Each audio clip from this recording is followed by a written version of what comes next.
Good, yeah, it's going on.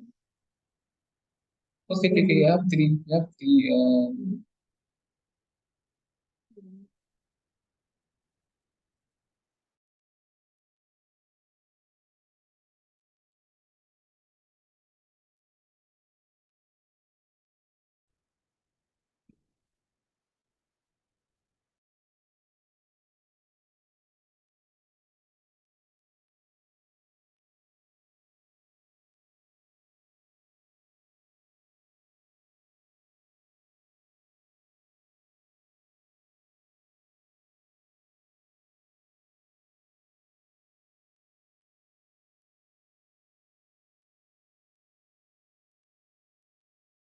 Hello, everybody.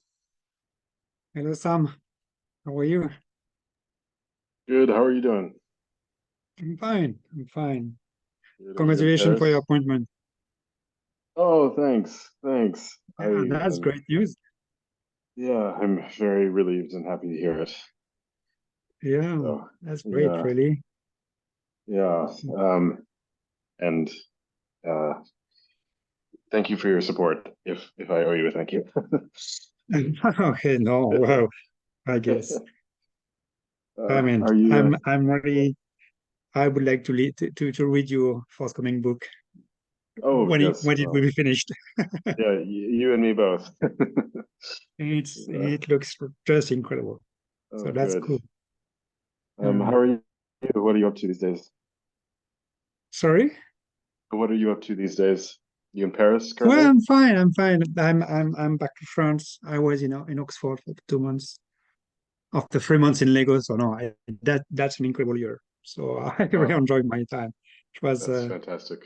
sabbatical, traveling sabbatical kind of thing. Oh, excellent, No, that was excellent. great. Good. Yeah, Yeah. Yeah, I'm traveling a lot this summer too.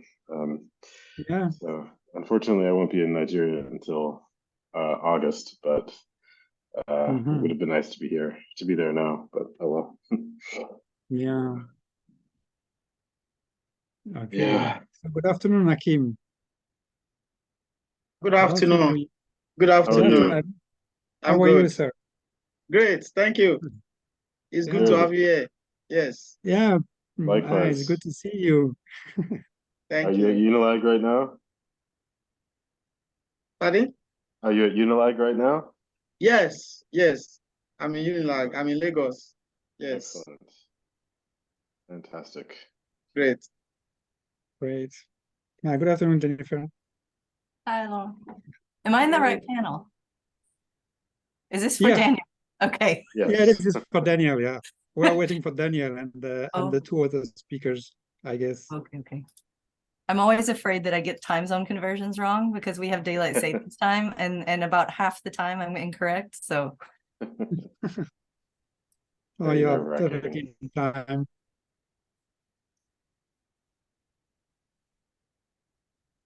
Oh, hello. Hello, Daniel. hello, Daniel. Hello, everybody. Hello. Hello. How are Hello. you? Very well in the heat of uh Yes.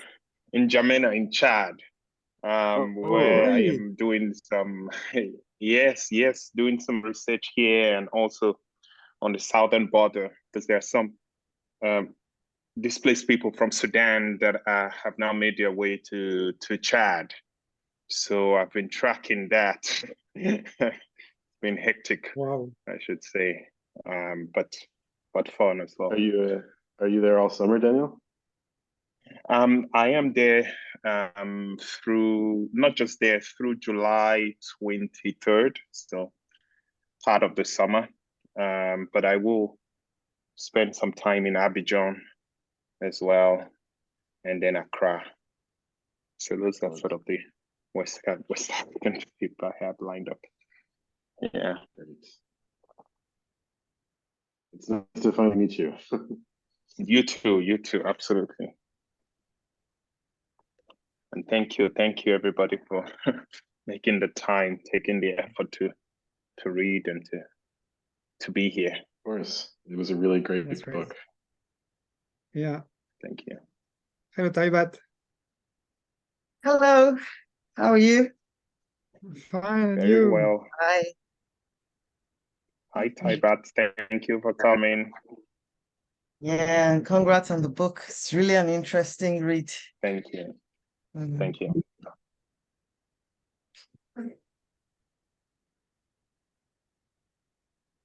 I think we're still waiting for Prof. Demo to come. He's the last speaker. So I've been told that we can start anytime soon, but let's wait one more minute. I think we have, I mean, that's a tricky exercise, but you have 12 minutes to speak. And I'm not sure that Daniel has to present the book. I don't think we have time. So we go directly to the discussion. Is this all right? Okay. And so I think what is the best thing to do is to go directly to all the discussions, and then Daniel, you come back with the comments. No, I guess we won't have Yeah. time to do one-on-one, Absolutely. and then we open Yeah. the floor for questions. And if That sounds good to me. Yeah. yeah, so if Prof. Demo we cannot come, or maybe if he join later, maybe I don't know, we can give him some chance to speak later, but we should start very soon. And I apologize in advance. I'm going to have to leave just 5 minutes early, so I'm sorry for Okay. that. Not a problem.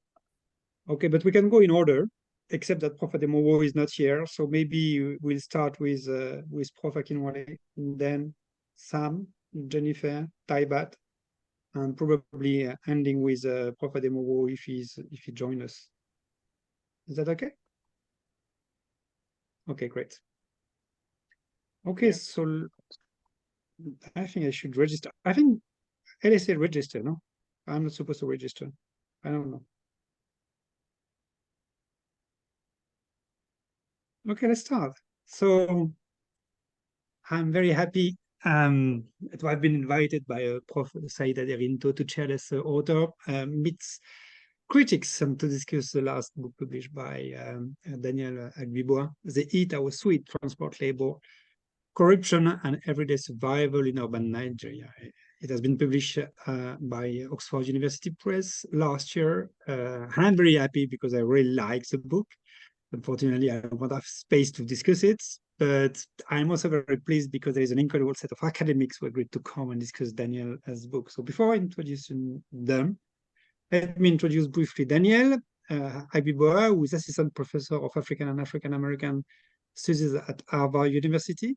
So he's the author of several books, but the Eat Our Sweet is the outcome, if I'm not wrong, from his PhD studies, his PhD thesis from the University of Oxford. So Daniel is a political scientist mainly, and he works on different issues: conflicts, policing, transport, informality. But transport is the main subject of this book, of course. And this book is based on long and immersive ethnographic fieldwork. When you, Daniel, work as a conductor in a Danfo, an ethnographer in different Lagos motor park, which is a very strong empirical basis, which is used to address central issues in Nigeria, such as corruption, labor, political patronage, survival, painting, and many other issues. So I'm very happy. So Adeyemi Ademowo, maybe I will present him if he's coming to join us. I'm jumping directly to Prof. Hakim Akinwale, who is Professor of Sociology at the University of Lagos. Prof. Akinwale works on employment relation, industrial relation, labor reforms, unemployment and precarious working conditions, and exploitation of workers in the Nigerian informal economy. So I guess the hardship working condition of drivers made by Daniel should probably ring a bell to Professor Akinwale's work. Then there will be Dr. Samuel Daly, who is assistant professor at Duke University. Samuel Daly is a historian of war, notably of the civil war in Nigeria, and his long-term effect in the country. He is also a historian of laws and the post-colonial military regime. And just let me congratulate him for his just new appointment as assistant professor at University of Duke. This is really a great achievement. Then Jennifer Hart is an associate. We'll speak thereafter. Jennifer Hart is associate professor in the history department at Wayne State University. She's a specialist of African history and urban history, and she has been doing research in Accra for the past 15 years. She's also specialist of history of motor transportation. She wrote a great book a few years ago on motor transportation in Ghana. And so she works on history of mobility, entrepreneurship, and technological development. And eventually there will be Professor Daibat Lewanson, who is Professor of Urban Management and Governance at the University of Lagos, where she leads the Poor Development Research Cluster. She's also the co-director of the Center for Housing and Sustainable Development at UNILAG. She works on urban poverty and the quest for spatial justice and urban planning. She works on sustainability, environmental challenge in Africa, and Nigeria in particular. So I'm very happy to have all you here to discuss the work of Daniel, and to have your comments that should be limited to 12 minutes, and then we have some time to open up the discussion thereafter. So let's start with Professor Akinwale. Okay, thank you very much. First, I want to congratulate the author for a very interesting and fascinating masterpiece. The book titled "They Heat Our Sweats: Transport, Labor, Corruption, and Everyday Survival in Urban Nigeria." So when I was asked to pick from the list of available books for review, the title of this particular one attracted me, and I quickly went for it that, okay, I would like to participate as a discussant in this particular one. First, because the title was quite creative, and also secondly, the subject matter was quite attractive.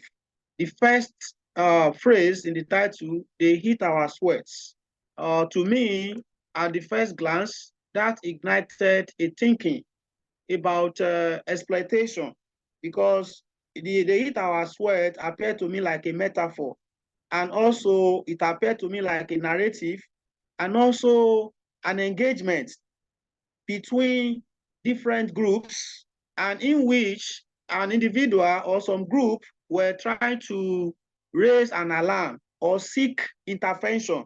So that statement, "they heat our sweat," is quite metaphorical, is quite philosophical, and when looking at the other aspect of the title, one can now see the direction in which the author is moving.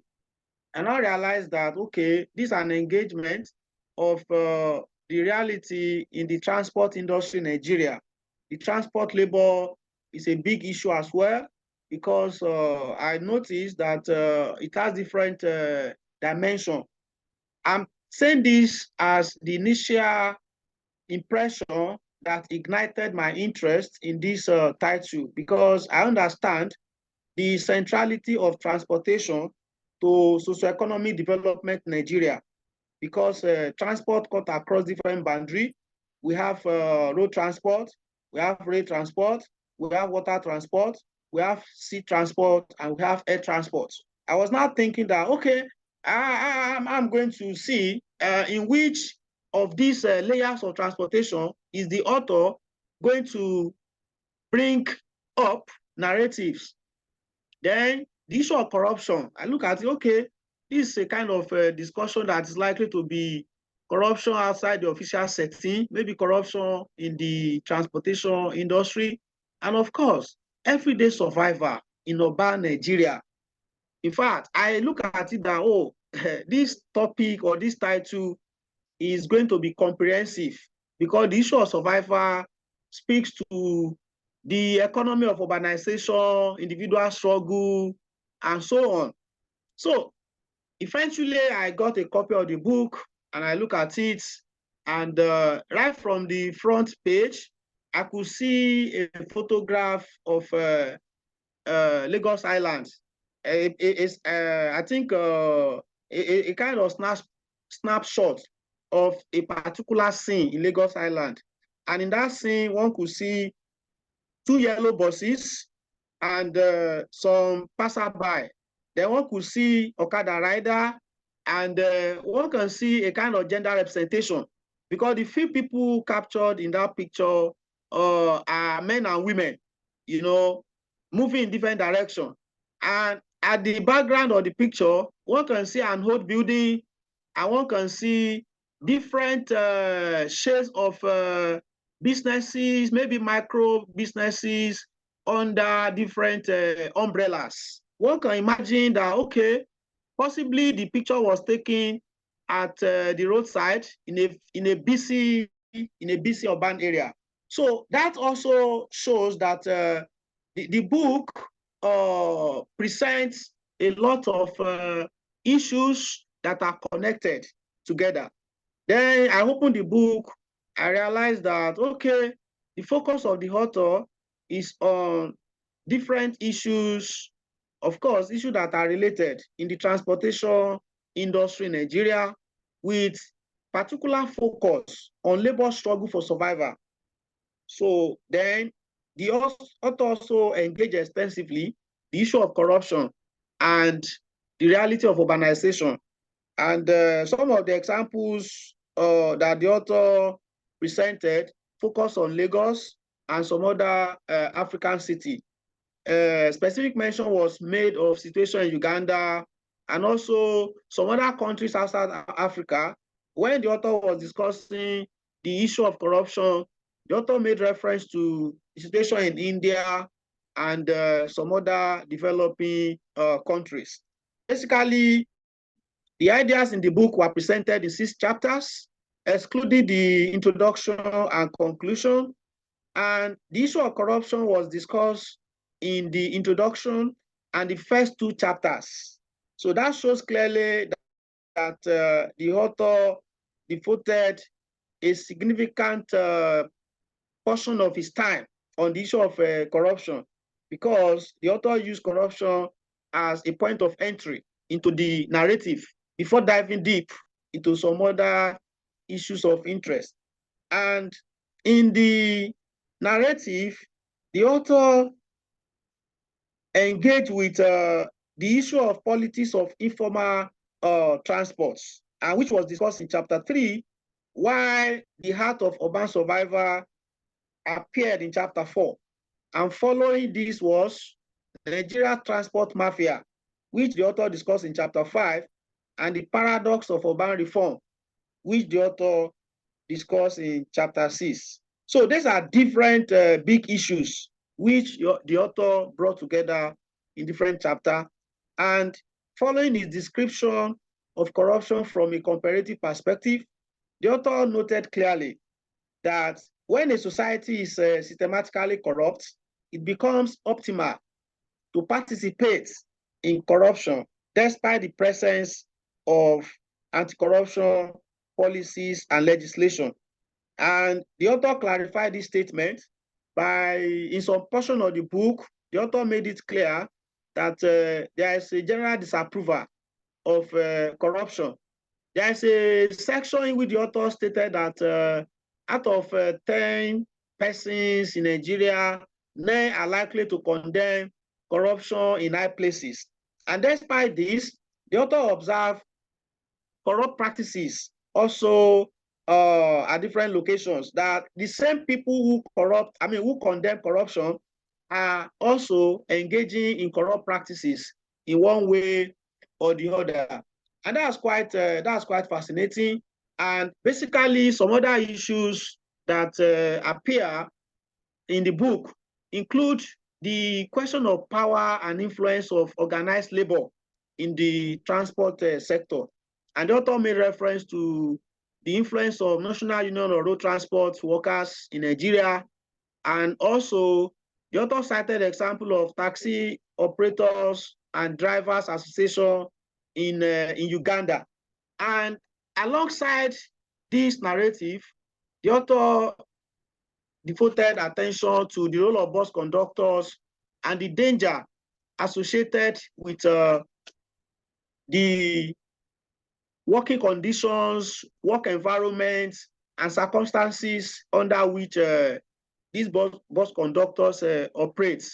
Then interaction with the police was also another aspect of the book that is interesting and fascinating, and how the police facilitates corruption and how the police also engage in corrupt practices. These are issues that the author clearly discussed. And of course, Okada riders also attracted the attention of the authors, and some instances of road accident, which shows how hazardous the labor in transportation is, which also shows the issue of importance of social protection, which of course is grossly lacking in the Nigerian transportation sector, especially when we examine the reality from the experience in the road transportation. So in all, I see the book as a very interesting intellectual contribution to scholarship. And unfortunately, I think some other aspect of transport systems were not captured. So the narrative in the book is limited to situations in the road transport sector. So I didn't see much of information coming from the maritime transport corridor, the rail transport channel, and the air transport system. So, but it's clear that the author is more interested in the road transport sector. So we can see that, and maybe in the future, if another edition of this book is going to appear in the market, possibly we want to see if the issues that are addressed are only peculiar to road transportation. Maybe if we'll consider situation with water transportation, rail transportation, and air transportation, maybe the picture may be different. So I want to call the attention of the author to this aspect. Secondly, I also want to call the author's attention to the interaction that the road transport actors, the stakeholders in the road transport, interaction they have with other artisans that are also sharing space. Sharing space at motor park, sharing space at the side of the road. I'm talking of roadside mechanic, roadside vulcanizers, because the transports require the interaction with a mechanic. Sometimes these yellow buses break down in the middle of the road.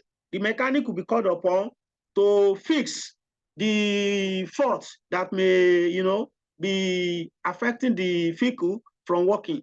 And in the process, the experience of corruption between bus drivers, conductors, and the roadside mechanic can also be an issue of interest, which is also related to the subject matter of this book. So the author may also want to consider this. Then also vulcanizers, they pump tires for these bus drivers almost every day. They gauge tire for them, they interact with them, because without tires being in good shape, even some bad tires that these yellow buses are using, they are able to use this with the support of vulcanizers.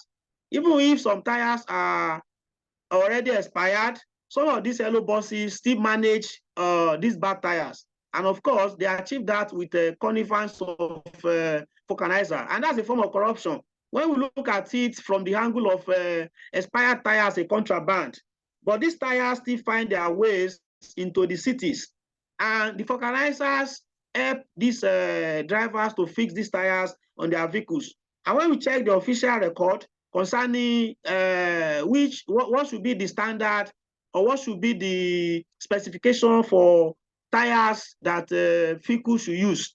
So that we may also consider that as an important aspect of corruption, because tire plays an important role in transportation. And the tire dealers, those who are bringing tire, some of them smuggle these used tires into the country, and they smuggle it because there is market, and the market for this tire directly come from the stakeholders in the transport industry.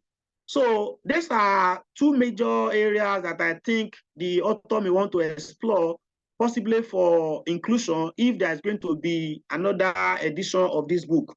Above all, I enjoy reading the book. It's an interesting contribution to knowledge, like I said earlier, and I commend the author for this creative intellectual exercise. So thank you very much for giving me an opportunity to participate in the sharing of knowledge concerning this book project. Thank you. Thank you, Prof. Akinwale. Excellent timing and excellent review for quite comprehensive about the different chapters. So let's move directly to Samuel Daly. Comments. Okay. Well, thank you very much for having me on this panel about this fascinating, fantastic book that Daniel Agbiboa has written about the complex of practices that are known in Nigeria and specifically in Lagos as corruption. So in this book, Daniel has stepped out of the corridors of state. He stepped out of the boardrooms in London or Geneva, where the really big acts of corruption that make the international news take place. And he instead draws our attention to corruption as it is practiced in the day-to-day, what it looks like from a street level view in Lagos. And he learned about this street level view by effectively sinking into corruption and doing field work that actually put him in the position of navigating the systems that he is trying to describe. This fieldwork, I just want to start by saying, is extremely impressive to me. I think it would have killed me if I had done something similar. And the insights that he is able to gain from having done this are really significant. His book, as he writes, is, quote, less a systematic account of corruption than an empirically grounded analysis of the politics and poetics of survival in everyday urban Nigeria. And indeed, this is a very poetic book. It is readable, it is fascinating in the small details that it provides, and in the large arguments that it advances. But in my remarks, instead of summarizing the contents of this excellent book, I want to stage a little thought experiment. So the premise of corruption is that there is some form of government that is pure, that there's some ideal type state out there that isn't corrupt. When people talk about corruption, they use a language that sounds to me like a religious language. It's as if people are talking about a fall from grace. Corruption indices and transparency rankings, which Daniel quite rightly and consistently criticizes, posit that there is an ideal type that all countries are falling short of to various degrees. There is something Aurelian or Epicurean or maybe Christian about this idea. There is no political system that will reach that ideal type. It is always out of reach. But everyone can and should be striving for that state of grace. That's the kind of idea behind a lot of anti-corruption efforts in many cases or places. So my question is, what would that state of grace look like? I guess I picture this ideally non-corrupt state as being some sort of super Switzerland, where there is a rigid set of rules and the violation of those rules is rare and is harshly punished when it happens. But even in Switzerland, corruption is never totally eradicated. Someone is always slipping change from the till somewhere. But just again, as a thought experiment, let's pretend like this fantasy place really does exist somewhere, a pure, steady state that everywhere else is in some degree corrupt in relation to. So now I ask you to think further, to imagine a corruption index of the type that Daniel criticizes that is turned upside down, in which the way that the Nigerian motor park works is the way that is valued, and the kind of austere, cold, non-corrupt way of working of this ideal type country is actually the one that is pathologized. So the Nigerian way of paying for services is flexible and fast. The Swiss one is rigid and slow. In the Nigerian way, all things are possible. The only requirement to make something happen is cash. And indeed, great and creative things can be done provided that you have the cash to do them. The same cannot be said of countries that are not corrupt. There's opportunity in corruption. And for people who chafe against strict rules, corruption can feel like a kind of freedom. And in the spirit of full disclosure, I am one of those people. And there have been many times in the course of my career working in Nigeria where I've been grateful for the looseness and opportunity that corruption can offer. So in Switzerland, and I don't mean to keep picking on Switzerland, it's just a kind of stand-in for an idea. Your imagination is constrained by the rules, which, even if they're extremely good rules or generally good rules, those rules are slanted against somebody. And in a system that is extremely corrupt, everything is possible. And there's a kind of libertarian freedom in it. The exchange of colas or something for the weekend also creates bonds between people. It creates relationships of warmth and hospitality. And these small exchanges tie everyone's interest together and remind everyone constantly of the obligations of mutuality and hospitality, and also the expression of gratitude. My colleague at Duke, Sholween Sarr, has described this ideology of hospitality quite a lot, and I see a strand of that thinking in Daniel's book. In contrast, the non-corrupt way is cold and impersonal. It's disinterested in building relationships between people, and it's blind to the needs of others unless those needs are mediated through some sort of complicated bureaucratic system.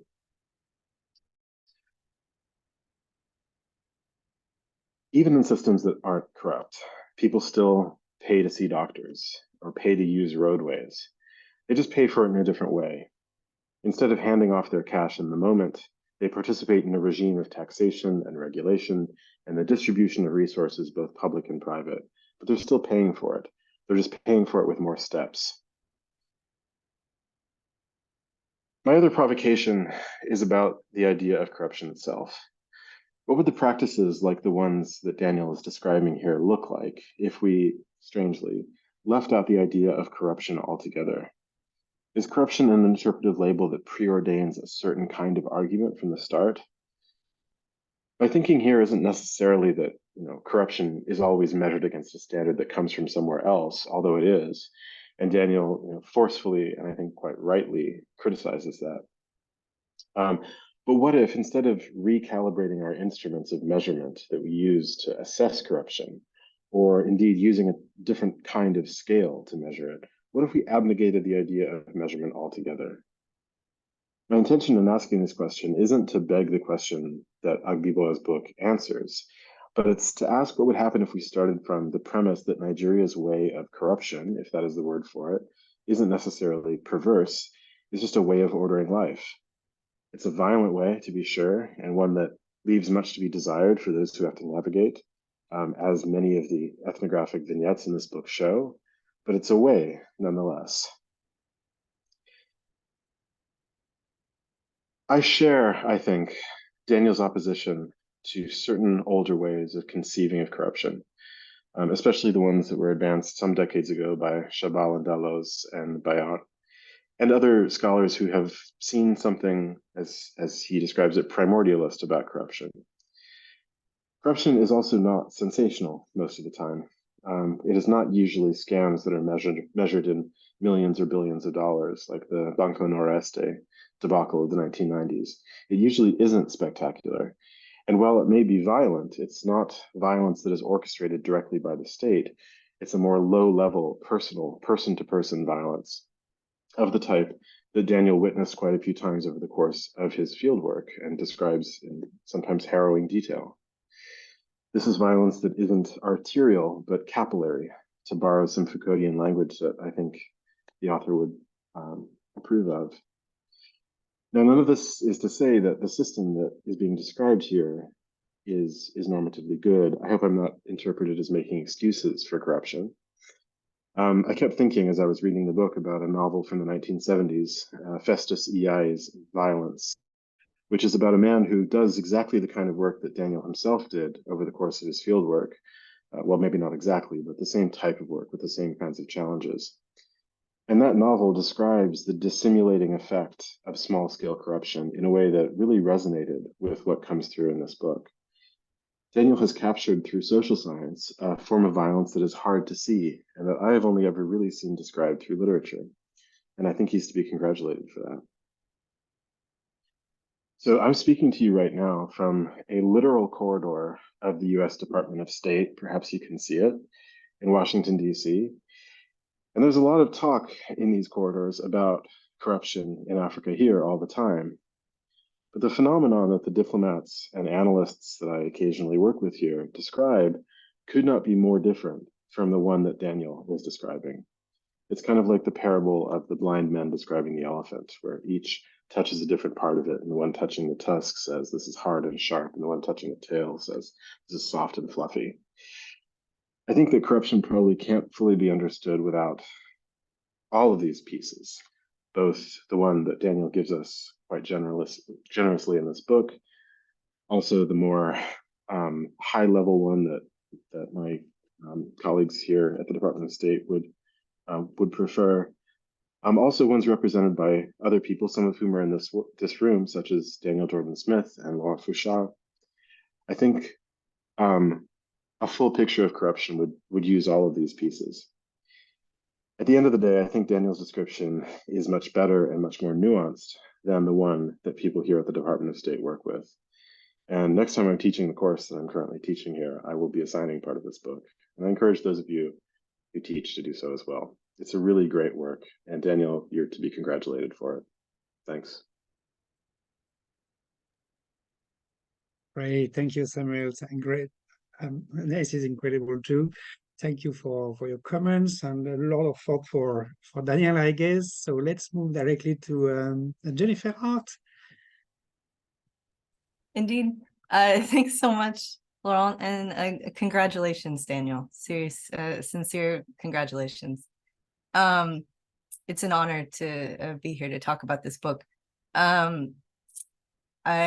I recently had to write a review for the book, so my comments are derived from that. So you're getting a preview because I don't think it's been published yet. This book is a wonderful new critical ethnography of the state, something that's happening more and more and more, and then I'm very delighted to see and hope to see more and more and more. In which Daniel analyzes the micropolitics of urban informal transport in Nigeria to cast light on the processes through which, as he says, the post-colonial state is constructed from below through the practice of everyday corruption and discursive productions. He did an impressive amount of research, and I appreciate your efforts to classify or describe that research as mobile ethnography, and how that pushes us to think about how ethnographic research kind of takes on different functions and forms and iterations, and how that can impact the kinds of experiences and the conclusions that we can have as researchers. I think sometimes we're overly broad in the way that we think about ethnography, or vague, but this is helpful. And I also appreciated that you were simultaneously dedicated to understanding the precarity of everyday life among transport workers in Nigeria, and this more theoretical reflection on the operation of power and corruption in the continent's largest city. That's something that's not often achieved, right? That balance of both, and providing real and showing real dedication to both sides of that. And I think that's to be congratulated. The analysis in the book embraces this Foucauldian notion of power as relational, which I think speaks to some of what Samuel was talking about just now. The idea that power is the product of complex struggles and negotiations over authority, status, reputation, and resources, which requires the participation of networks of actors and constituencies. So the state, in other words, is just one actor in a complex constellation of agents and institutions. And so in that context, corruption, as Samuel was just talking about, right, is not just a failure of leadership, but a socially embedded system of obligation and mutuality and reciprocity. It's not necessarily something that's perverse, and it's not necessarily something that is negative or even violent, even though sometimes it is, right? And maybe often it is. And I think it's really helpful, right? So one of the things that Daniel does is move beyond the characterization of corruption as illegality, a violation of what's considered to be a universally recognized understanding of how bureaucracy should function, which is frankly quite imperial and technocratic, and has its problems historically. That's very common in political science and economics, and in general in conversations about African states, about development, about infrastructure, about a whole range of issues, right? It's very normative. Instead, he focuses our attention on the social embeddedness of corruption through the widespread, or the diffusion and widespread social sanction of corruption, and how that renders it sort of ethically neutral, or a sort of behavioral norm, as he describes it, in a society that some people have just decided is quote hopelessly corrupt. People use that language because that's the language of the kind of the dominant discourse, right, about the state and the way that the state should function. People absorb that. But I think you're right, Samuel, that and what some of what Daniel argues here, right, is that that's not, when they say that it's hopelessly corrupt, they don't always mean it in this like illegal, negative, violent sense, right? It's a fact of life. So, both the ruler and the ruled have to operate according to this shared understanding and expectation of acceptable social behavior, and acceptable in terms of what people are willing to accept, right? Not necessarily a normative statement. And this kind of systemic or structural condition of corruption becomes part of the accepted culture, a set of reinforcing practices, but not cultural in the primordial sense of Bayard and Chabal and Deleuze. Instead, Daniel's showing us that systemic corruption compels citizens to participate in order to survive and advance, even if they protest individual corrupt acts or call for reform or support anti-corruption measures, which I think really helps provide us with a framework to think about what often seems like counterintuitive or contradictory practices, right? In Nigeria, rampant calls for anti-corruption and corruption reform, while there's a widespread active participation in these systems, right, out of necessity in many cases, and not just in Nigeria. So, in doing that, Daniel challenges many of the contradictions and oversimplifications that are found in scholarly and popular depictions of contemporary African urban politics, in particular, the failed state, the powerless populace, weak civil society. And he points to a much more complex and dynamic understanding of everyday life in many African cities.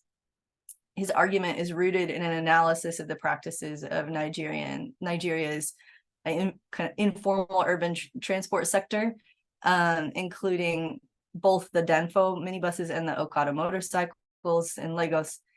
And the average Nigerian, who's kind of epitomized by the transport workers who operate in this sector, he says, quote, are not passive in the face of corruption, but rather appropriate it in a variety of ways to minimize risk, maximize profit, and impose order on their everyday workaday world. I think anybody who has worked with similar populations feel that resonates, right, with the realities of day-to-day life for these kinds of workers.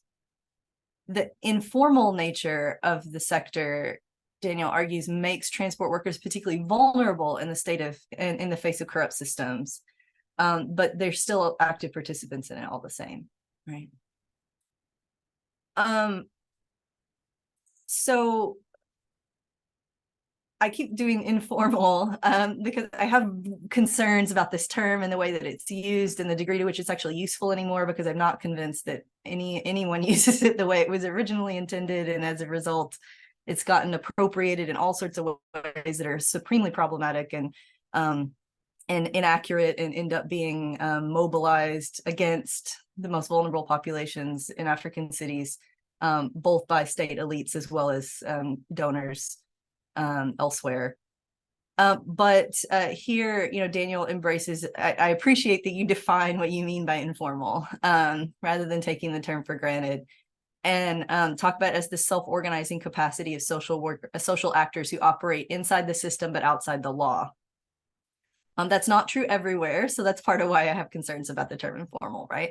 That's not necessarily the way that a similar sector would be defined in Ghana, for example. Transport workers in Ghana operate differently, it seems, a bit, but all the same, right? And so that precarious status within the social and political and economic landscape of contemporary Lagos often compels them to participate in corruption as a survival strategy. And that's in part a reflection of the profound corruption of public officials who wield their law enforcement powers in order to extract bribes from people operating at the margins of society or outside of formal categories or systems of recognition. But drivers and their conductors are just as subject to pressures from union officials and tax collectors who've been emboldened and empowered through the decentralization of state services and the co-optation of various parts of the private sector that were brought on through structural adjustment programs in the late 20th century, something that I think deserves a lot more attention in general in the literature. I appreciate how Daniel traces these themes across six chapters in a conclusion, and really particularly love the introduction and the way that you lay out the kind of rich literature on corruption and where you fit within it. That I think, you know, this grounded place-based understanding of corruption that you're trying to help us understand really helps us move past these old and unnecessarily limiting assumptions about corruption as a function of failed states, to instead understand the complex dynamics of daily life, which is, I think, necessary in order to do anything about it, right? Or to imagine any sort of alternative, right? We have to understand its reality. We can't continue to speak in normative language or make generalizations about things, right? So it's a really welcome revisit to old debates with a fresh new perspective that's informed by a broad literature that's heavily anchored in anthropology, but also includes history and political science and economics and other allied fields, which I also love. I think that reading interdisciplinarily is incredibly important if we actually want to understand issues. And so I applaud your stepping outside of disciplinary boundaries. I thought that the more abstract nature of the first two chapters were great in some ways, but I also wondered what it would look like to have grounded a discussion of corruption and its definition in a case study, so that we could have more narrative continuity and analytical continuity throughout the book, instead of like a theoretical section and then case studies. And I can understand the rationality of doing it that way, right?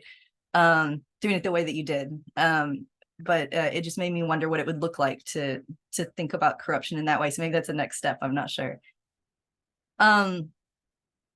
The book also, I do want to speak a little bit to its place within the emerging literature on transport in Africa and motor transport in particular. And I think, you know, there's lots of ways in which Daniel is advancing that literature and providing a new take on the politics of mobility in urban Africa, and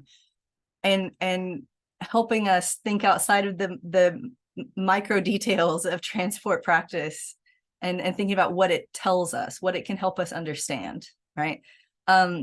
Often people get really obsessed with all of the details, the kind of really intimate details and variations of mobility practice, and sometimes we lose the kind of forest for the trees, and seeing the broader trends and trajectories and underlying cultural values that are informing all of those variations and differences, right?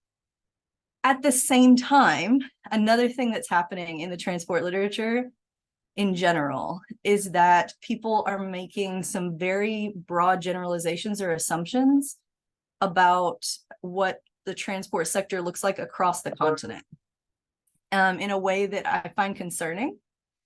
Sometimes that's happening, or often that's happening in service of drawing broader conclusions about the field. But what often is happening is that it's occluding or eliding important differences in culture and practice. So, you know, the specific, something I argue over and over and over again, right, is the specific historical and cultural and economic and spatial and infrastructural context of these different transport systems, and the way those specific contexts shape the cultures, practices, and values associated with urban mobility and infrastructure are critical. The continent is not the same. Its history is the history of people on the continent vary, including its infrastructural history and its mobility history, right? So overgeneralization, I think that's a problem, because I think it weakens the scholarship considerably, right, then we end up with a bunch of people saying basically the same thing. And how many times can we hear those same arguments, right? But I also think that overgeneralizations about this sector are continuing to be used to justify inadequate development initiatives and reform measures, and are limiting our ability to learn productive lessons from the differences that exist in different contexts across the continent. So as scholars, I think it's really important for us to recognize that our work is taken by folks from the State Department and deployed, right? In many cases, and we have to be thoughtful about the implications of some of the generalizations we might make or some of the arguments that we might put forward. I appreciate that Daniel's pointing to some degree to that tension about in his discussion about informality, right? That transport owners and operators are not always outside the law. But in reality, many of these practices are reduced in like daily life and in the context of the state and development and initiatives and whatever to these binary categories that have too often obscured complex realities, right? You talk about this to some degree. So, even across West Africa, or for that matter in Nigeria itself, there's significantly different competing historical narratives and trajectories that shape contemporary transport practices. So just as corruption has locally significant meanings within complex networks of signification and mutuality, so does mobility and technology. And I want to encourage anyone who's engaging in this conversation to take some of Daniel's lead and to continue to push that. So particularly as the experience of precarity becomes more widespread around the world, this is, really instructive lessons in thinking about the micropolitics of power and mobility, and helping us think about the significance of ongoing debates about the current state and future trajectory of urban governance on the continent and how it might advance our understandings of everyday life in African cities. It deserves a very wide readership, and just sincere congratulations. Thank you, Jennifer, for your comments. Yeah, well, they are very great. They're also very different from the former speakers. That also gives you so many questions to answer, Daniel. So let's move directly to our last speaker, Taibat Lawanson. Please, Taibat. Thank you very much. And I'll start also by congratulating Daniel on a very interesting piece of intellectual engagement. And I'll be speaking primarily as an urban planner and as someone who lives in Lagos and interacts on a daily basis with the transport infrastructure. I'll start by saying that the methodology that was adopted in this book was really interesting, and embedded methodology allows for a more grounded and contextualized understanding of what's happening in the city, rather than a bird's eye view kind of context, especially because of the very granular nature of the interactions between the various actors on the streets. So it makes the work more robust and more relatable. So that's the first one. The second thing was reading through the book, certain keywords kept coming up. First, corruption, and then violence, exploitation, power, extraction, survival, everyday life, as well as maneuvering, contestation, and negotiation. And I was quite intrigued by, from the first page when Daniel quoted Ebenezer Obadare saying corruption binds the rich and the poor. And it really highlighted the hierarchies of exploitation that are prevalent in the city, and also the socioeconomic inequalities that we deal with across various contexts. Essentially, the choice of Lagos as a case study also was, I think, quite wise, in that Lagos being a very complex city, and Lagos serving as an entry point to understanding African cities also brings new learnings, especially at scale, considering, the kinds of complexities that are, embedded within this system, can be, difficult to grapple with. And then it also highlighted the issues around the hybrid infrastructure and models of service provision, and how, these informal actors continually have to, push for their right to the city in light of sometimes not so well thought out or well implemented state formal alternatives. And then, the choice of transport also provides a good understanding of life in the city, because everyone who lives in the city interacts with the street in one shape or form, whether they take public transport or they have to negotiate for space with the public transport vehicles on the street. And then it highlights issues around, the political economy of the street, and where, this, I will say that, reading through the book, what kept coming to my mind was, if it wasn't They Eat Our Sweat, a perfect title for the book would be Downfall Chronicles, just looking through the city from the windows of a yellow bus. And, you can learn so much about Lagos and the negotiations and contestations about every day from that.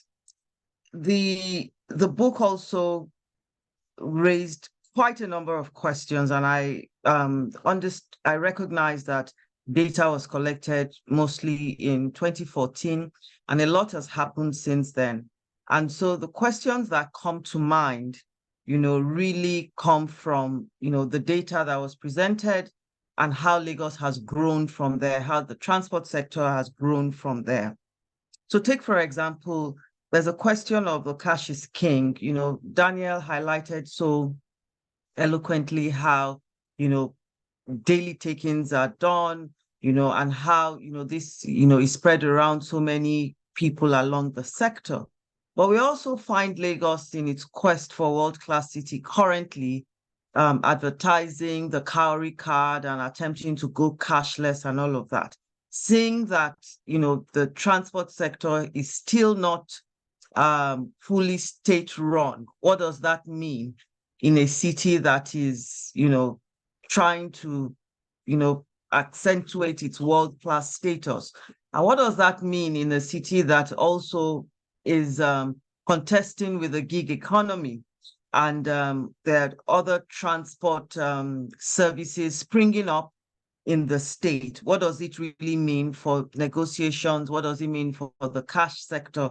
And what does it really mean in the interactions between, these actors on the street?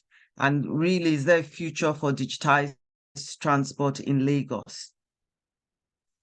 Daniel also presents a picture of organized chaos and the very structured format of the informal sector. And I like what Jennifer said about how the informal is somewhat problematic at this time, in that, in the case of Lagos, the informal transport sector is really the sector that moves the city. So the other issue that is this between the Agbiboa and the area boys. And we find that perhaps the area boys are the first step on the ladder, and they usually seek, to be promoted to the Agbiboa status, where they are able to wear a uniform and become part of the state, right? Where the union then comes into play, which leads me to another question about, especially in light of the recent transition of the Road Transport Union into the Parks Agency, a pseudo state agency, how, the paradox of legalizing state-sponsored violence under the quest of patronage politics, and what it really means for the governance of the transport sector, and what it also means for commuter safety. So now that the Agbiboas are, a union, they're recognized formally under the TU, the trade unions and all of that. And then the state has sanctioned their operations. how then are the everyday commuters going to be protected, and how are we going to legislate violence on the street? What does it mean for, the safety on the street, especially in light of things like the one chance and things like that? How are we going to navigate that? And then I go back to this issue of the turf domination, where you find that the area boys and the Agberos usually have, this jurisdiction where they have control. How do we then navigate, those transitions when a boss decides to go outside of the predetermined area? And more recently, when we find a glaring dominance of ethnicity and some of the larger national contestations coming into bear with the transport sector. Just, leading up to the recently concluded elections, we had the strikes, the bus strikes in certain parts of Lagos. And at the end of the day, we found out that those who were going on strike really had affiliations to certain bus transport unions that are only found in the eastern part of Nigeria. And given the very fractious political environments that we had there, what does it really mean, for politics? What does it mean for everyday life? And what does it mean for the quest for power, the larger power structures in the city? Do we see the road transport union now, even though they're being mobilized for on-street political reasons, do we see these kinds of political mobilization becoming more complicated and affecting larger national politics? So that, I found really interesting as well. And then we look at the pushbacks against state policy. And here we're, looking at the Okada ban and the, back and forth that has happened since 2014 or 2012, really, when Fashola started the Okada ban, and how it has moved forward and what it means for everyday commuting, and what it also means for social-spatial segregation, where certain areas, Okadas and co are not allowed to go in, and other areas, the state is looking the other way. And that also moves us forward into how it affected the more formalized types of paratransit movement, like the Go-Kada, the Marks, and all of that, and how they have also reinvented themselves. And it has resulted in the emergence of the motorcycle logistics sector, which was essentially made more robust during the COVID era, where there were lockdowns. So the questions are many. And Daniel's thoughts and intellectual exercise has made these questions really come to light. In thinking about cities using infrastructure as the lens, how do these nuances play out? And the final question I have is, who is a member of the union? So we find a situation where the Agberos are the dominant ones, but then you have the driver, you have the bus conductor, you have the guy who owns the bus, who doesn't necessarily have to be the driver or the conductor. And then you also have these other contesting unions, like the Road Transport Employers Association of Nigeria, which also, to a large extent, we see have some ethnic nuances and also different categories of ownership. So the person who owns the Danfo belongs to the NURTW. The person who owns the Molue belongs to RTN and all of that. And then it raises the question of the BRT buses are workers. Are they able to join the NURTW? And will the conditions of their engagement be different from the way the union is currently governed? All in all, it's a very interesting book, and it also really raises these questions about governance, and it raises questions about labor politics, and it really raises questions about how, you know, I will say the organized chaos our city is, how we can really think about it and push forward for more, for a better understanding of how African cities will be. But what I would like to say finally is that the book really highlights the resilience and the resourcefulness of these lower cadre workers, and provides an opportunity for us to think about how their attempts to survive in view of the structural constraints that they face all the time, how what it is in that we can learn to push forward for a more inclusive society, and perhaps for the upgrading of informal workers in Lagos. Thank you. Thank you, Taibat, and thank you for bringing back political power so much at the center of the discussion. I'm sure that Daniel has so many questions to answer. You have to make some selection. Of course, you have 15 minutes to answer, to have at least 15 minutes of questions from the room. Daniel, your turn.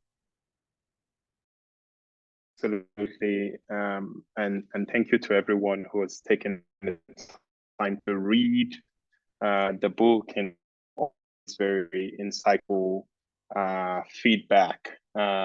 It actually really covers the length and the breadth of the book, beginning with Akim's opening remarks that begins from the cover page itself, which I really very much appreciate, because oftentimes it's not what we focus on and think about. We finish the book and sort of find ourselves needing a cover page and beginning to look online, frantically looking for what would capture best fit the book. So the cover page itself was by a Nigerian mental health expert who is also specialized in urban photography, Amanda Iheme. And it's Tinubu Square. On the background is Ilojoba or Casa de Fernandes, which is this Brazilian-styled historical building that goes way back to 1933, but that was randomly pulled down by the state in 2016. By the time it was pulled down, it was decrepit, really. It was, but still functional. People were living there, and there were some protests, but ultimately the state won, so to speak. So I thought it was a powerful, and that picture was taken a few days before it was pulled down. So I thought it was a powerful way in which, the cities are being made and remade and torn down and rebuilt, and to see the examples in front. But it was also a way to memorialize that building out of the sweat of returnees from Brazil. The point about the diversity of transport is well taken, absolutely. It's funny because I grew up in Nigeria, and in Lagos in particular, and it was almost as if, looking back now, there was no other form of transport that existed for me other than the road transport. So it was the most dominant form of transport in my lived experience, imagination. It was the one I encountered on a daily basis. So my first instinct going back was to study this transport. And of course, my parents dabbled into the danfo business. They were civil servants looking to supplement their wages. In the 1990s, it was a disaster. They went into debt, actually, for a minibus that they thought was going to be a source of income for them. We were fine anyway. We were happy to have even an old rickety transport. We were happy. We were always because in Nigeria, having a car, doesn't matter how old it is, it's always a good signifier, powerful signifier. So it was good for me. But I've had many conversations and I've known the story a lot from my parents' side, but I never really understood this obscure figure of the Danfo driver. His story was never really told. So it was a personal mission to try to understand the many anonymous drivers out there whose story don't make it because they are submerged with the popular imaginary of them being thugs. They are submerged in this popular narrative, anonymizing, depersonalizing narratives of them being thieves or no-gooders or what have you, and the stereotypes go on and on. So that was the idea in looking at road transport. But of course, it will be interesting to see, to delve into other sectors and see how they relate. But I found a powerful point of entry. Actually, when I started thinking about everyday corruption, my late supervisor, Abdurrauf Mustafa, I must credit him with the one who gave me the transport sector as a way to go in, because I wanted to do everyday corruption because I felt, well, while most of the conversations was on grand corruption, it was and political corruption, it was the one that people experience on a daily basis that they were often that they felt so strongly about. It was the most immediate one, the one that you experience at the checkpoints or when you are queuing up to buy fuel, or things like that. So, and then he said to me, why not the transport sector? Because that seems to be the sector that is, as Taibat was saying, that people interact with on a daily basis. Everybody has some sort of contact with these guys. So that was the idea going in. And Sam's point is very well taken. I think this was also my experience and the frustration that gave birth to the book.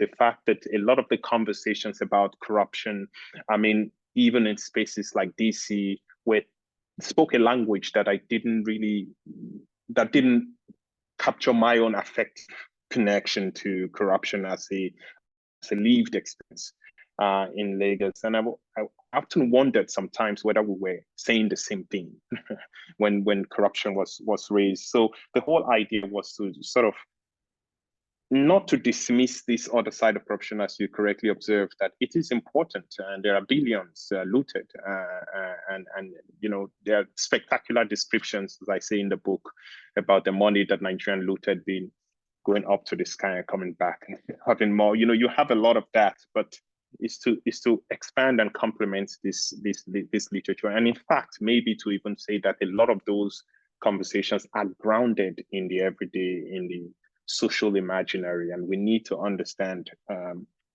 that space within which corruption is produced.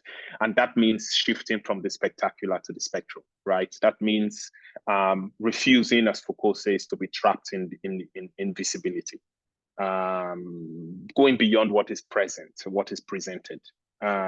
So the underneath of things, as Maria Firm says. So those are the kind of thoughts that gave birth to this book. And above all, as well, it wasn't a difficult idea in the sense that it was something that I had a lived experience on, and every Nigerian Lagos, every Lagosian has a lived experience of that. So it wasn't, in looking at everyday corruption, I felt like issues of political corruption extract corruption from the context itself.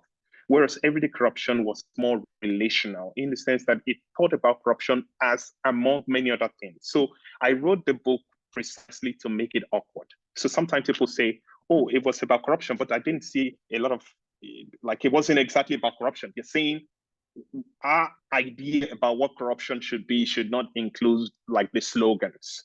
Why should it include the deliberations that are taking place in court between the Okada riders and the police? But it's precisely that awkwardness that is productive, that helps us to see that corruption is socially embedded. And we look at that, then we're not essentializing corruption as we often do, but we see it as a language, so to speak, of the everyday. And we see it as part of not just complex personhood, but also complex cities.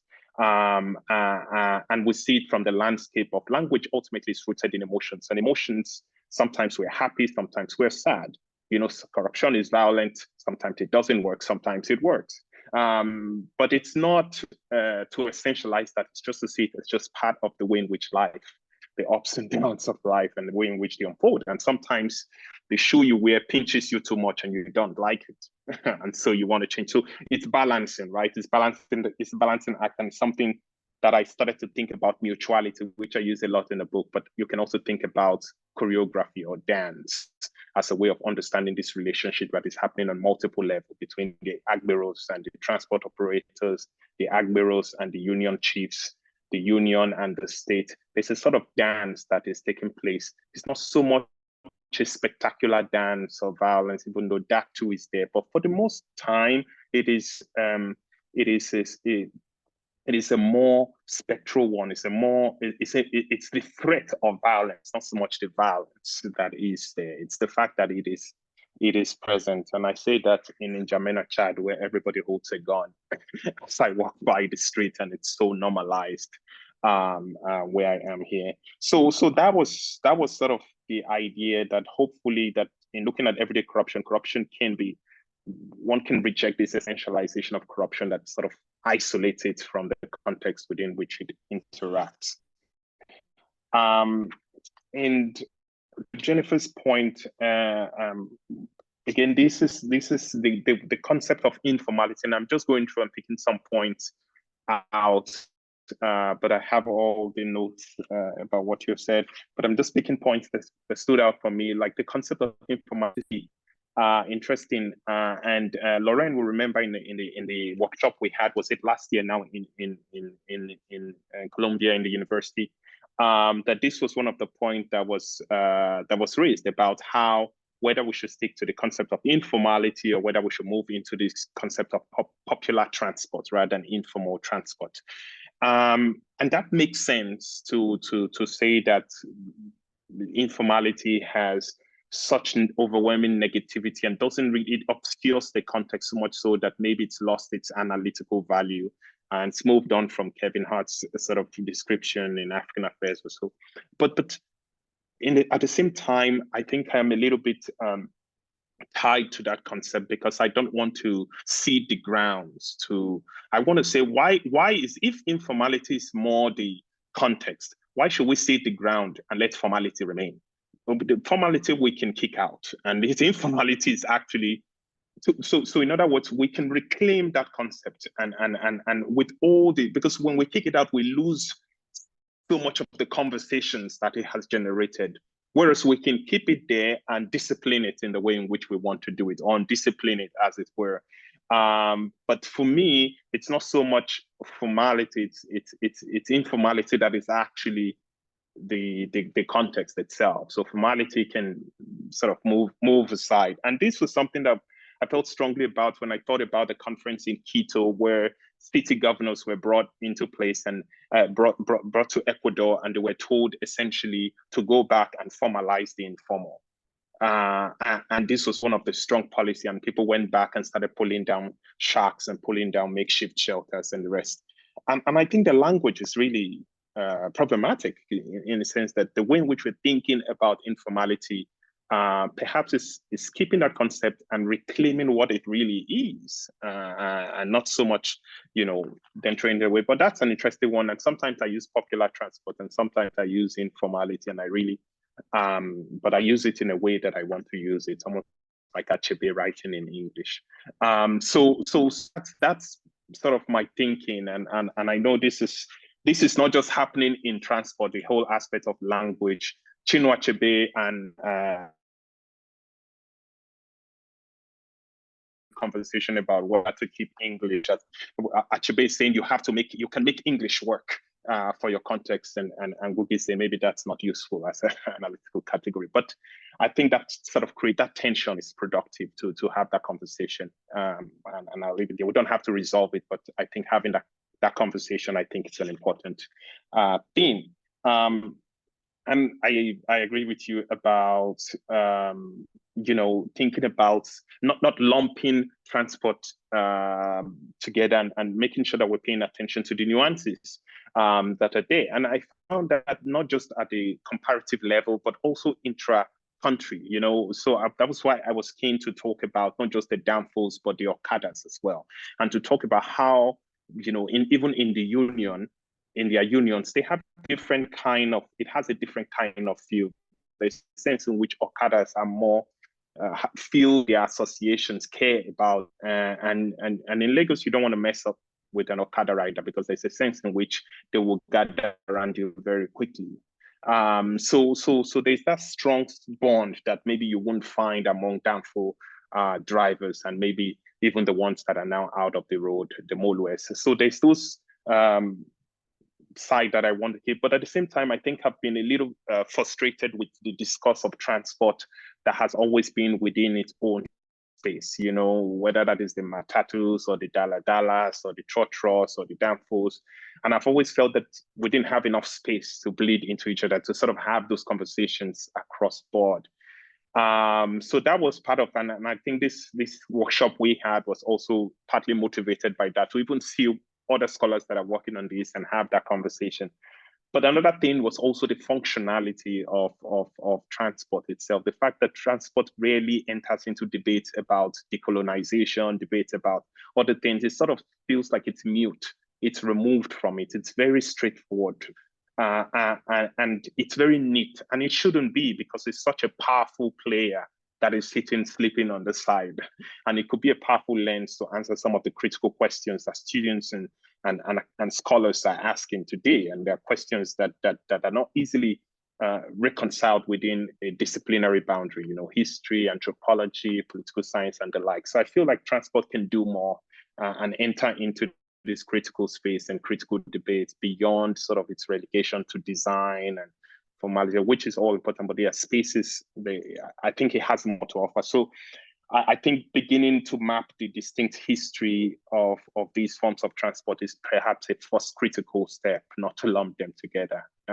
So this was the 10 I was keeping in the book, where I was talking about India at one point and then coming to Lagos, because I was refusing, and perhaps this is where anthropology sometimes is not too satisfactory, because I don't want to stay, I want to also talk about what's happening in Pakistan and show how it kind of resonates, because when I talk to my kids, when they hear me talking about what I'm saying in Lagos, so similar to the tuk-tuks in Delhi, and I'm like, okay, so that there is something there that one has to tap into. So and I felt like Lagos was a city that allowed us to do that. Then I had, and Tibet's point is very much taken, especially about the mutuality, the embedded methodology that I use. Maybe let me pick on that and say a little bit about that. So in terms of the mobile ethnography, I went for it because growing up, some of the things that impinged on my senses the most were observed through the broken glass of the danfo, or inside the danfo itself, where, you know, I was always fascinated by the preachers who took a spare seat, but at the same time used it to preach all the way or to sell their goods. The dance that took place within bodies, the proximity, the body proximity, and the way in which people negotiated those tight spaces and reprimand from the conductor, move closely down. This was more a lot of those things, and I wanted to sit in front as well to observe all the things that were happening. So there was the intensity of the city, the visuality, but also the fun of the city itself. There were sometimes the best music that were blaring out of these spaces. So I think for me, going back then, it was clear that I wanted to be in these spaces and have those conversations to on the go as I'm moving, to be experiencing it and talking to people about that. And it's a methodology that I have used in Lagos, and then I've gone on to do in my other book, to use it in the context of Northeastern Nigeria, talking with truck drivers as they went through checkpoints in the spaces. So it's one that I'm thinking mobility and transport is not just a subject, but a method that I believe one can use to understand many other aspects. You think about the US politics and US society itself. You can learn so much about the US from just being on the road. So again, transport is a methodology, and it's something that was keen to show. And the point about mutuality and hybridity is so important, and it cuts across all the points that you're raising between the union and the states, between iterations of Okadas and innovations, improvement on Okadas, you call them Okada, people trying to all the time respond to policies that are put in front of them about the fact that they are not safe enough, about the fact that they are lawless or what have you. This is not an industry that is stuck. It's an industry that can innovate from within. So this was something. And to mention as well that this, when we're talking about policy, most time the Nigerian policy is reduced to banning just completely. And it's a lazy, very simplistic kind of logic. And this is why you find the governors of Lagos in the corridors of Harvard and MIT going to the design school trying to get something that they will go and implement. So completely this local context is anonymized. But if you look at the downfall itself, it's a hybridity, isn't it? A creative hybridity. When I see the downfall, I always say I see the Ford sort of logo, I see the Volkswagen, but I don't see anything that looks like that anywhere else. So which means they've taken this product from elsewhere and they've imposed their will on it. They've adapted it. They've taken it to the welder. They've broken the seat together. And they've put more seats, welded more seats together. They've done all these things to make it work for that context. And I think maybe that's what our policy is lacking, that we don't look at the innovation of the downfalls, which have already given us a way forward, and apply that to our own policy. So I think there's something to be learned about the creativity of the downfalls as a way in which we can develop policies that actually work, that works with the flow of Lagos rather than against it. I'll leave it there. Thank you, Daniel, for answering so many questions. There are still more questions coming up in the chat. So maybe, I don't know if you've seen the questions from Daniel Smith. So maybe if you can read it. I mean, the first one, one of the things I find more difficult in studying corruption in Nigeria is to explain the interconnections between everyday corruption and elite corruption without blaming the victims. Can you say more about that? About this interconnection? Absolutely. And the second question, maybe if you can also address it. I'm not too sure you will address the three question.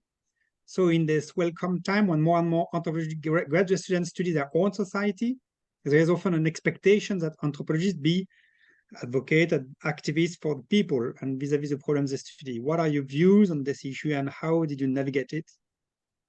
Yeah, yes, maybe, no, I can begin. And if you have time, maybe the last question will be good. But yes, I can begin with the first question about the connection between the everyday and the political, but more importantly, without blaming the victims. And I think so. First, part of the basic thrust of the book was to sort of bring these conversations together, but not just the conversation, the actors involved as well. The everyday was always disconnected from grand political corruption. Whereas when you talk with the Agbiros and you talk with the drivers, they tell you that these motor park touts, it's not just that they are physically powerful. Some of them I can manhandle, the driver will tell me, but it's the power and the big politics around them that makes it very difficult. So the actors themselves, and the money they collect, at least in people's imagination, finds its way up, trickles up. So there's an intimate connection between the motor park touts, the police officers as well. But the issue of victims victimacy is real in the informal transport sector, because when the driver tells you about their experiences and how much they take home despite the work that they put in, they themselves describe themselves as victims of this system, but at the same time, or as survivors of this system. But at the same time, what I found was the motor park touts themselves, that they were putting as the key enemy, the number one enemy, the all-powerful enemy, were also if you like, subalterns of the state. They were all of the union itself, because they also talked about how their own situation, they were also victims in a sense that their job was very precarious. If they get on the minibus and they are able to collect the money, the Danfo driver is already angry. He's not stopping for them. So they have to figure out a careful way, have lost their lives in that process. And so there's that sense in which they are both survivors and victims at the same time. But it's hard to say that in the face of the conductor or the driver who feels that there's no space for thinking about the precarity of the Agbiros. And I think it's a similar kind of conversation about the police, for example, in the US, where they're so violent that there's not thinking about, or could they be in a precarious situation as well. So it's a delicate balance for me, and I always felt that one can talk about, because that's how they themselves describe themselves, but at the same time they also felt they were surviving, being alive in this difficult system. So they were survivors in that sense.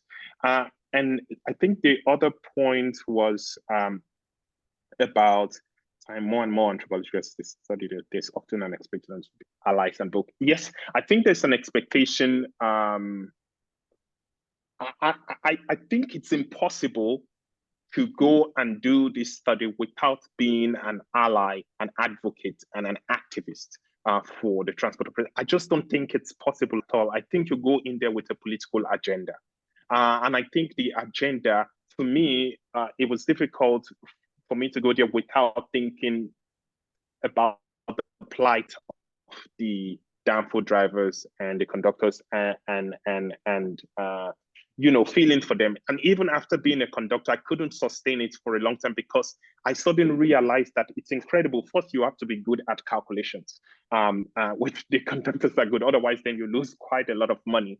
And just also the skill that is required to be vigilant, hyper vigilant, understand your environment and the like. So there are many things that impinge on the sense of which you can say, oh, these are all smart things. But at the end of the day, it is that the fact of being in what Laura Beland calls survival time exhausts the body and exhausts the mind. And one can celebrate the fact that you have to be a caution, you have to be sharp, you have to be vigilant and the rest. But at the end of the day, you're really tired. And nobody talks about the waist pain. Nobody talks about the fact that you're mentally drained. So there's that sense in which I appreciated the fact that on the one hand, the motor parks, the drivers and the conductors were going through not just mental distress, but also just physical exhaustion to the body, which they try to relieve through drinking and other things that they take. But also that the Agbiros themselves, the motor packers that were supposed to be the rugged guys, were concerned about their family, concerned about their children, concerned about what they would be in life. They had aspirations, and one cannot help but feel that once you break through the barriers of these perceptions, these people as on people, once you go past that, the humanity is right there in your face, and they ask the same question that I was watching Mike Tyson ask once, who says, whenever I fight someone, everybody's concerned about this person's welfare. Who cares about me? Who cares about me going into the ring as well and about my own welfare? So these iron Mike Tysons of Lagos Road, nobody cares about them. But when you really talk to them, you realize that they have concerns and they have issues that are relatable to us. So I think it's impossible to go in there without, there's no neutrality here. You feel, the more you know, the more you feel with. And I think if there were protests, I would have participated in it, because I felt compelled to be. It's impossible to be an academic in that space, is to be an activist as well. Okay, thank you, Daniel. Thank you for this incredible capacity to answer most of the questions. That's excellent. I think we have to end up here, unfortunately. I just want to ask you to submit any kind of review for any kind of journals. It will be good. This is also very much supported by Lagos Studies Association. So mine has already been published, but please do publish your review in different journals. It's good to have excellent book like this to be published on Nigerian transport. So congrats, Daniel, for the book, and thank you very so much for all the speakers. It was really great. I really enjoyed the conversation. I have many questions, but that will be for another time, Daniel, hopefully. So thank you so much. Thank you, everyone. Thank you, everyone. And hope to see you very soon, another time. Okay. Bye. Thank you. Bye. Bye, and thank you too. Thank you.